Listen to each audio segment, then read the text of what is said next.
Hirya episode ya 8 uyu munsi tugezeho, spiritual warning. Ikintu ngiye kubabwira uyu munsi kirabatangaza, kandi ndabizi abantu bari bakizi, ni mbarwa. Ese mujya mubona ukuntu famille nyinshi ubu usanga harimo nk'umuntu ukunda kuryama mukagira ngo ni umunebwe, ukunda kuba afite umunaniro, adashaka gukora, yibereye nko mu buriri cyangwa mu ntebe yiryamiye. Akenshi rero abantu benshi dukunda guhita tumutonganya tukamubwira ngo ni umunebwe, ngo haguruka ukore, gira akantu ukora, tukamunyega cyane tuti nta kintu uzimarira. Ndetse rimwe na rimwe ababyeyi bagacishamo bakaba banamucishaho akanyafu. Hari nabo usanga iyo babonye umuntu ameze gutyo bahita bamwirukana mu nzu yabo, bagashaka uburyo abaviraho ngo najye kuba muri ghetto, nagende nawe ajye gushaka icyo azimarira. Ugasanga turamushushubikanye.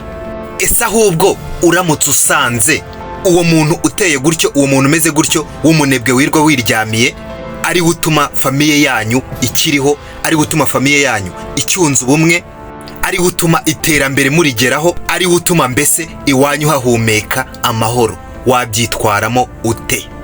Buriya ngo kuva na kera hari societe zigira icyo twita spiritual traditions. Bavuga ko hari abantu tubona nk'abanebwe mu miryango yacu bahora biryamiye, ariko nyamara bafite akamaro gakomeye cyane, aribo bita energy absorbers.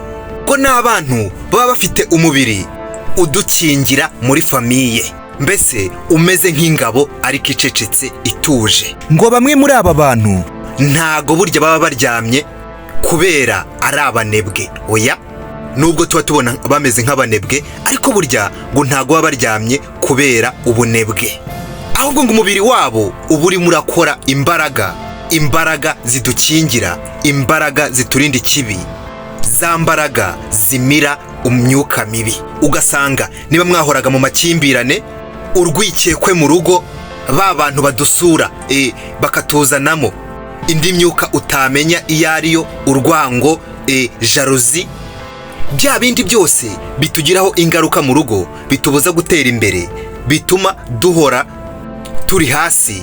Ngo aba bantu bameze nk'abanebwe, dufata nk'abanebwe, nicyo bashinzwe. Cyagiye baba baruhutse, cyagiye baba bameze nk'abarwaye, nk'abadafite akarimo bashaka gukora, mu buryo nabo batazi, baba barimo bakora imbaraga zirwanya ibyo byose. Burya ni ingabo idukingira mu rugo. Ngo burya ya stress tuvana mu kazi, bya bibazo byose turaza, ni nko kuza burya tukabimutura, hanyuma nawe icyo akora arabifata akabyabsorbinga, ni nko kubimira, niko navuga. Umubiri we rero ubunaniwe, ahubwo uri gukora za mbaraga nziza zimira ibyo bibazo byose twamutuye, hanyuma akadusesekazaho umunezero.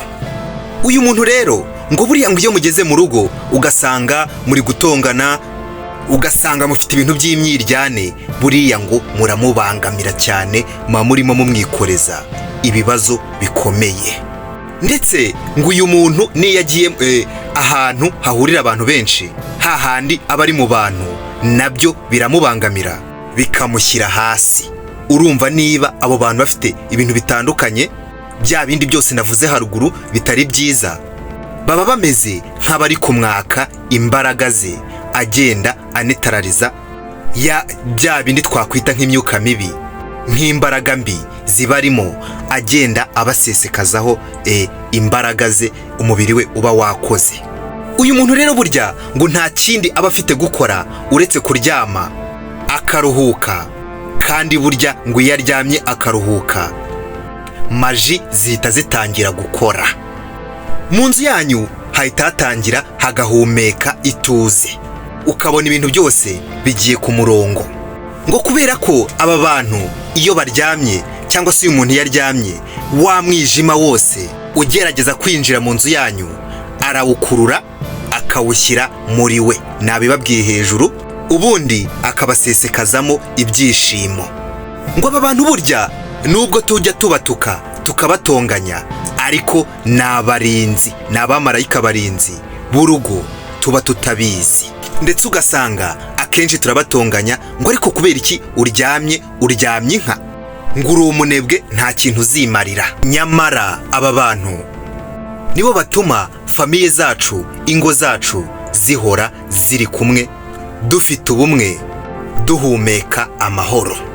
Ndagira ngo rero nuzajya ubona hari umuntu wifata gutya mu rugo iwanyu, ujye witondera kumujajinga.